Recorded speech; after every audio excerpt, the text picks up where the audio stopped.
بسم اللہ الرحمن الرحیم۔ وظیفہ فور حاجت کے معزز سامعین السلام علیکم۔ آیت اللہ بہجت فرماتے ہیں کہ اگر تم سے تہجد نہیں پڑھی جاتی تو صرف رات کے اس پہر پر اٹھ جاؤ، یعنی اتنی سی پہر میں اٹھنے کی اتنی اہمیت ہے۔ علماء کرام کہتے ہیں کہ اگر دین چاہیے تو تہجد کی نماز میں مانگو، دنیا چاہیے تو تہجد کی نماز میں مانگو، اور اگر خدا چاہیے تو وہ بھی تہجد کی نماز میں ہی مانگو۔ آیت اللہ بہجت یہ بھی فرماتے ہیں کہ جو بھی کمال کو پہنچا ہے وہ اس رات کی بیداری سے ہی پہنچا ہے، اور یہ بھی فرماتے ہیں کہ جب بھی تمہاری آنکھ کھل جائے تو سمجھ جاؤ تم کو فرشتوں نے اٹھایا ہے۔ امام شافعی کہتے ہیں کہ تہجد میں اٹھا کرو، اس میں کی گئی دعا جو ہے وہ ایسا تیر ہے جو کبھی خالی نہیں جاتا۔ ایک بزرگ کہتے تھے کہ رات کے پچھلے حصے میں دولت بڑھتی ہے، جو جاگتا ہے وہ پاتا ہے، جو سوتا ہے وہ کھوتا ہے۔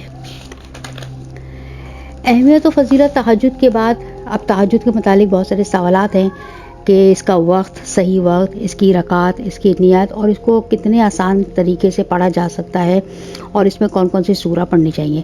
تو آج کی اس ویڈیو میں آپ کو یہی بتایا جائے گا، اور ان سوالات کے جواب بھی آپ کو اسی ویڈیو میں ملیں گے۔ ویڈیو کو اینڈ تک دیکھیے گا۔ تہجد کا وقت نماز عشاء کے بعد جو ہے فوراً شروع ہو جاتا ہے، یعنی آپ نے جیسی نماز عشاء پڑھی تہجد کا وقت شروع ہو جاتا ہے، اور جو نماز فجر سے پہلے تک رہتا ہے، یعنی کہ نماز فجر کی جب اذان ہوتی ہے تو اس سے 5 منٹ پہلے تک رہتا ہے۔ دوسرا اہم سوال کہ تہجد ادا کرنے کے لیے سونا ضروری ہے کیا؟ نہیں، بس ثواب کم ہو جاتا ہے۔ یعنی کہ اگر آپ کو ڈر ہو کہ تہجد کے لیے آپ سو گئے اور نہیں اٹھے، پھر یعنی کہ سونے کے بعد آپ نہیں اٹھے اور آپ کی تہجد نکل گئی، تو پھر آپ جو ہے نہ سوئیں، اور نماز عشاء کے بعد جتنا دیر تک آپ جاگ سکتے ہیں جاگ کر نماز تہجد پڑھ لیں۔ اور اگر آپ 5 منٹ کا 10 منٹ کا کیلولہ کر لیں، یعنی کہ ایک پاور نیپ لے لیں اور اس کے بعد اٹھ کر نماز تہجد پڑھ لیں تو اس کا ثواب افضل ہے۔ وقت کے لحاظ سے ثواب جو ہے جتنا زیادہ وقت لیٹ ہوتا جائے گا، جتنی دیر تک رات کو آپ نماز پڑھیں گے، اس کا ثواب جو ہے اتنا افضل ہوتا جائے گا۔ یعنی کہ نماز تہجد کا ثواب جو ہے آپ کو جتنا آپ فجر کی نماز کے قریب یعنی فجر کے وقت سے قریب ادا کریں گے، ثواب اتنا ہی دگنا اور تگنا ملے گا۔ تیسرا اہم سوال تہجد کی رکعات کتنی ہونی چاہیے؟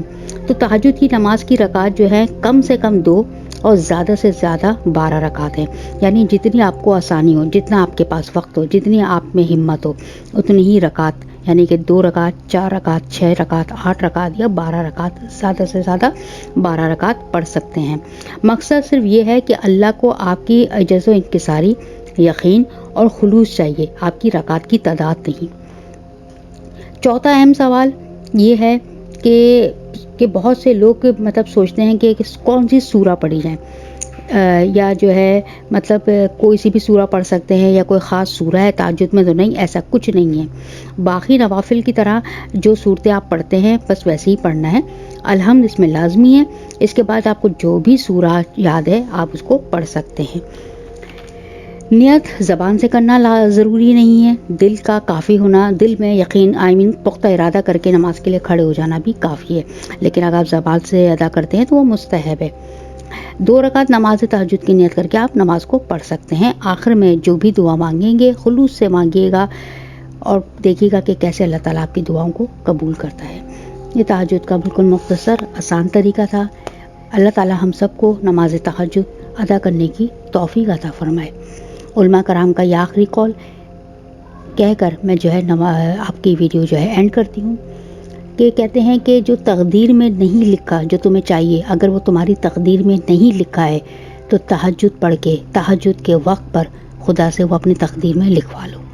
یعنی کتنی امپورٹنٹ بات ہے کہ خدا نے جو آپ کو نہیں دیا، اگر آپ کو خدا سے وہی چاہیے تو نماز تہجد میں اس کو مانگیے، وہ ضرور ملتا ہے۔